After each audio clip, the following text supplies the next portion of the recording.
So I owe you guys a few Mac videos. I will get them out shortly. I'm still loving the M1, but in the meantime, I wanted to show a product I hadn't really heard many people talk about in the blind community or do any demos on, so hopefully this helps someone. I'm here today to talk about the Nest Home Hub Max. So what this is a 10-inch display, basically in landscape on top of a Google Home speaker. Like when you feel it, that's exactly I think the best description for this thing.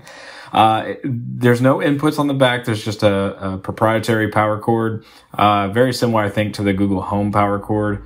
And it does run ChromeVox and not TalkBack, which is interesting. So one caveat I had, I sort of feel like this thing is still beta, in ways, because it's been a great, so what I use it for, it's going to be fine. So I want to clarify that. So how I'm going to use it is I'm going to use it for YouTube TV, Hulu, and YouTube, and just kind of like, you know, calling out stuff that I want to watch, or by Chromecasting to it from my phone. And one advantage to Chromecast, I have a Bose AirPlay speaker over here that, you know, I mean, I'm totally blind, would be good enough for using it for video. But the thing that annoys me about AirPlay versus Chromecast is you can't, like with Chromecast, I can just close the app. So for example, if I'm watching YouTube TV, I can Chromecast that over to the Google Home Hub Max. I'm just going to call it the Max. I can Chromecast it to the Nest Audio Home Hub Max, and I can then close the YouTube TV app on my phone and never even know it's doing anything. And I like that about Chromecast. Like with AirPlay, you have to keep the app open.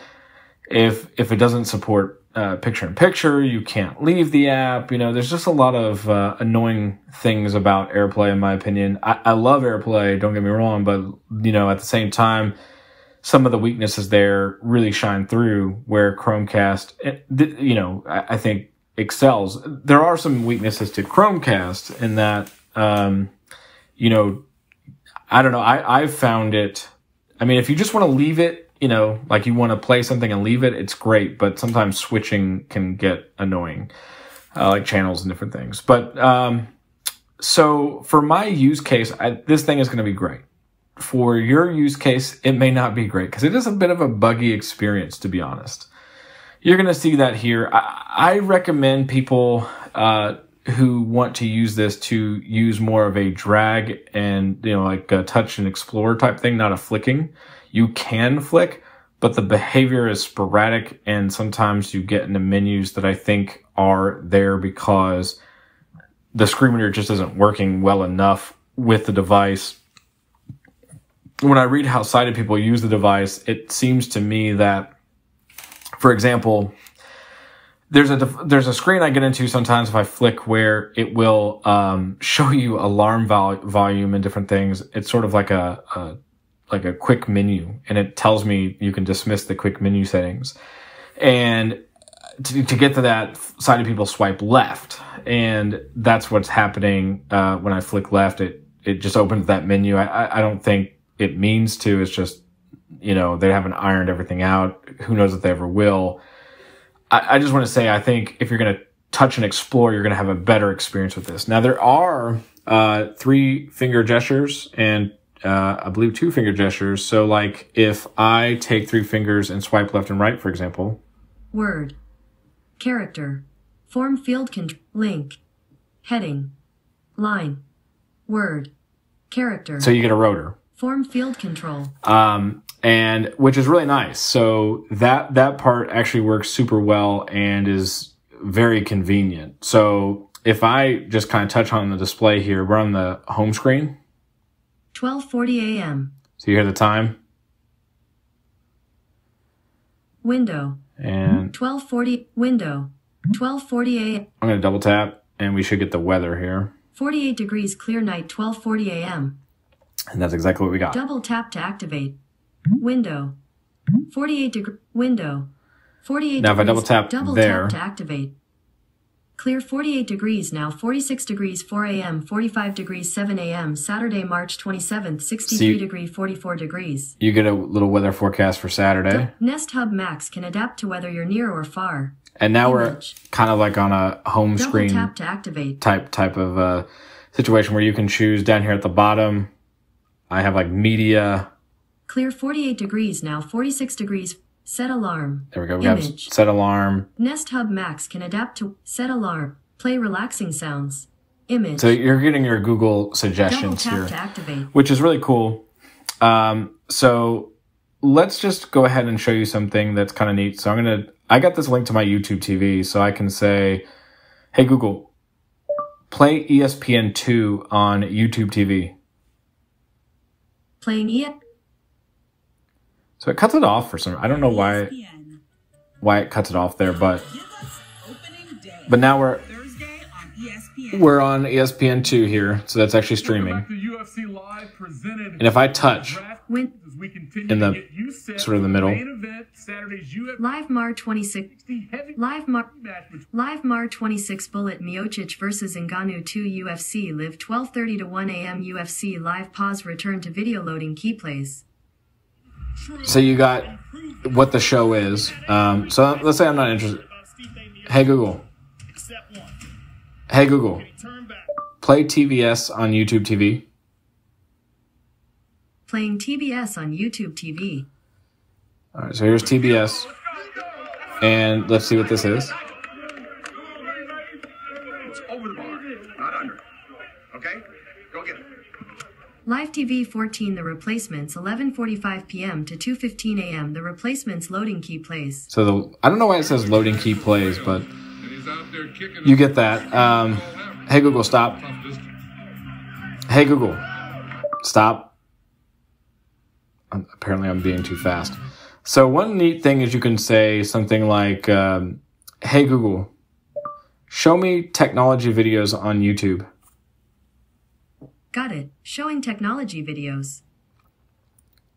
With The World in 2050, Future Technology 15 minutes, 42 seconds Insane Curiosity 1.5 M views 1 year ago 1 of 20 videos. So it shows you 20 videos of what you're kind of looking at. Let me try another one here. Hey Google, show me videos on the AirPod Max on YouTube. Okay, here are some videos. All right, so if I touch the screen. AirPods Max Review, Luxury Listening. 15 minutes, 25 seconds Marcus Brownlee 5.7 M views 3 months ago. AirPods Max Review, Luxury Listening. AirPods Max Unboxing and Impressions, $550? 11 minutes, 52 seconds Marcus Brownlee 11 M views. AirPods Max, A Traveler's Perspective, Great Audio Isn't Everything. 11 minutes, 36 seconds Pocket Now 60K views 1 week ago 3 of 20. So let's say I want to watch that. I haven't seen that. Did you know the source of odor? And we got the ad. Video player. Button. Add 9.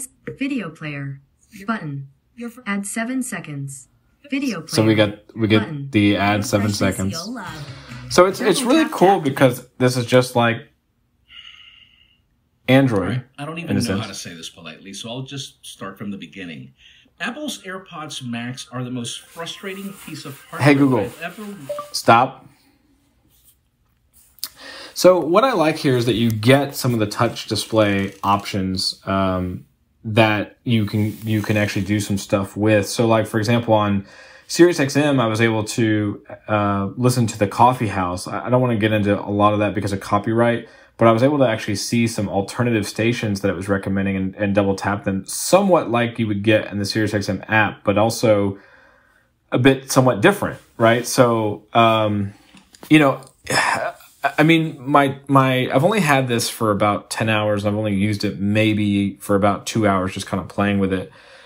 The Google Assistant's the Google Assistant. So, I mean, if you've used that, you kind of get most of this. But then at the same time, you add in now the touch display, and it does add a different element here that you don't get, obviously, with the Google Home, which is kind of neat. So, I do like this. I mean, for, a 10-inch screen is not big. I mean, most sighted people are going to use this like in their kitchen or something to that regard. But I mean, the sound quality on this thing is actually pretty good. it's going to be my main sort of TV device here in my man room. So, you know, I went with this over the Echo Show because of two reasons. So, because the Echo Show 10 just came out. This is actually about a year old. But they are releasing a smaller version of this. The Nest Home Hub, is coming out with second generation.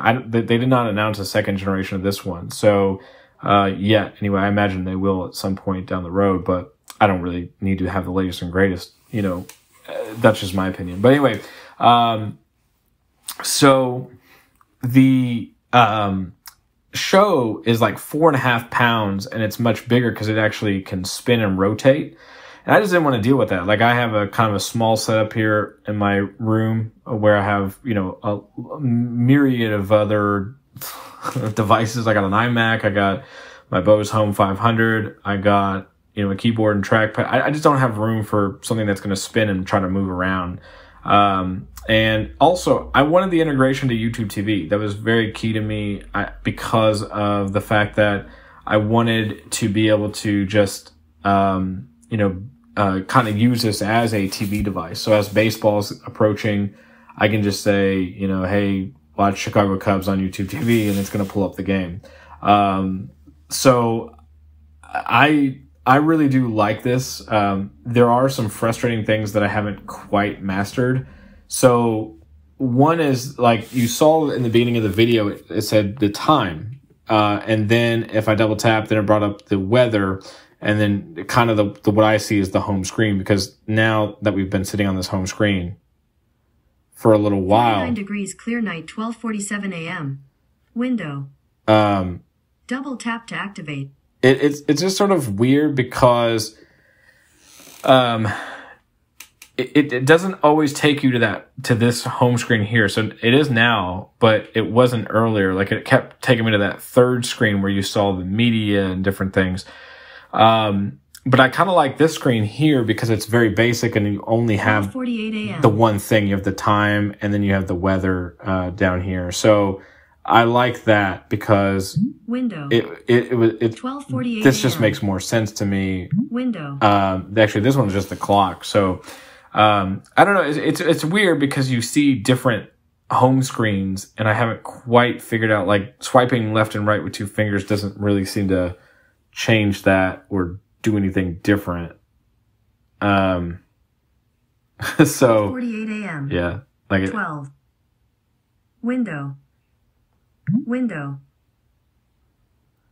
The other thing that's kind of frustrating here is that they don't really go into much detail on how to use a touchscreen with Chromevox. There's really no tutorial. There's no, like, hey, here are your gestures that you can use. I've tried Googling. I haven't spent a lot of time with it, to be honest, to know. So I haven't, like, taken it to the desktop to, like, really hammer it down. I've just done Siri searches and shit, and haven't had a lot of luck on finding, like, a support article from Google saying, here are the gestures you can use with this thing. That would be super helpful and nice. Let me just try this. Hey, Google, show Chromevox videos on YouTube. Sure. Here are some videos. 12:49. Let's see. T plus Pazolite, Chromevox, Uncut Edition. 4 minutes, 60. T plus Pazolite, Chromevox, Uncut. Using Chromevox in your Chromebook. Fundamental. Introducing the Chromevox Next screen reader on Chromebooks 9 minutes. Kong Zemu T plus Chromevox made easy 46 minutes, 35 seconds APH. American Printing House for the Blind 25 views 1 week ago. Well, look at that APH. Yeah, so let's double tap that. I didn't even know we did this webinar. Hello, everyone. Welcome. Probably not going to help me with this Google Home Hub, but today is Chromevox made easy. There we go. We're so glad to have There's you Leanne. with us today. Hey, Google. Feel free to pause. So I would like to see some helpful information out there on actually using the Home Hub with Chromevox, because it is different. You know, I've had limited experience with a touchscreen in Chromevox. I mean, obviously I've used it with a keyboard, but I've not actually played with it too much. And so I don't know, like basically in the app, because you set this up with the Google Home app, you can turn audio descriptions on and off. You can turn the start and end sound. So when you hear me say HEY Google and you hear the little bleep, that is configurable. You can do it at the beginning and the end, or neither, or just one or the other. And then there's a screen reader. And then there's also, for low vision folks, there's, different options for them. But for us totally blind folks, that's it. So once you turn the screen reader on, it's going to say Chromevox on. And I mean, that's basically all the direction you get. There's, like I said, no tutorial, nothing that pops up. That would be super helpful. I'm not saying they have to do it every time, but the only other frustrating thing I ran into setting this up is, and this is just a note for those who live alone like me, I had to use Ira to help me figure out what the hell was going on. I actually called Google on Be My Eyes, and the lady was just, she wasn't helpful at all, to be honest. So what happens is you set it up on the Google Home app on your phone, and there comes a point when you get to the end, after you set the camera settings and set the permissions there, that ultimately it says finish setup on your touchscreen. But even though you turn the screen reader on, it doesn't read that. Now, once you hit finish setup, it's to the bottom in the center, and a little bit up. So it's probably 2 inches up from the bottom. But once you hit the finish, then it'll say Chromevox on and you're good to go. But it does not let you do that. You actually have to click finish before you get the speech. So that's another frustrating thing, is that, from a totally blind person setting this up, it was not the easiest thing. It's not like, VoiceOver or even TalkBack. You actually have to click on something to get it to work, which I found a bit irritating. And I'm not sure that woman knew that. I need to call Google and just let them know, and provide that feedback to them, because, they really need to get that. If I turn the screen reader on, it needs to somehow come up, in that thing, or it needs to be smart enough to know that, okay, he's done. We're going to hit finish for him, or even have that maybe in the Google Home app. There was nothing in the Google Home app that I could click on that said finish setup or any of that. It just wasn't there. I haven't set up a Google Home speaker in quite some time, so I don't know how that experience is, but of course you don't have a screen to deal with, so it probably just automatically does it for you. So this does have a camera on it as well. And you can do face detection, and you can, it's supposed to track you. I don't really know how good all that stuff is, cause, I'm not really using it for that. I did do a Duo video call from it, and that was fine. I enjoyed that experience. So I think, again, use cases are going to just differ here, and, everyone's going to have a different sort of thought or opinion on this. But, for something that can kind of give me access to YouTube TV, untie my phone so I can use it for, I guess, researching how to use Chromevox on this damn thing, while I'm watching something, that's super cool. The Google Assistant does actually work when fast forwarding and rewinding through YouTube videos, and even with Apple Music, I could actually, on an album, I could hit next and previous. You're supposed to be able to hold up your hand to the camera, and that's supposed to pause and play. That doesn't seem to be working on mine. I don't know if I have to, it showed it in the setup, as one of the controls. I'm assuming because I have Chromevox on, maybe that's disabled. I don't know for sure, but that's my only guess, because that's not worked at all. In every review I come across from a sighted perspective, they say it works pretty well. And I'm assuming the camera is where my hand is, it can see it. So I don't know. It's super bizarre. I haven't put my hand on the screen, because they haven't really indicated that's what you have to do. So I'll keep playing with that, but that has not worked yet. So anyway, this has been a quick review. I hope you guys enjoyed it, and I gave you some information about the Nest Home Hub Max that you maybe didn't know before, and also just kind of dove into talking about why I chose it over the Echo Show 10. I just don't need something that can spin around, and that's a little too fancy for me. The screen does feel pretty pretty nice. You know, it kind of feels like just a normal tablet screen. You know, it's got the kind of glass feel. The tablet itself is a plastic, but it's sort of a glossy plastic, so it kind of feels premium. It doesn't feel, you know, like cheap or anything, in my opinion. And it's very sturdy. So that's the other thing, like, because since you are tapping on it, like some people may wonder, like, is it going to fall over? You know, how sturdy is it? It's got a little heft to it. I'd say it probably weighs around 2 pounds. And, you know, like if I just sort of, you know, kind of push on the screen, it doesn't move at all. So that is actually really kind of nice. Anyway, I'll see you guys soon. Stop recording.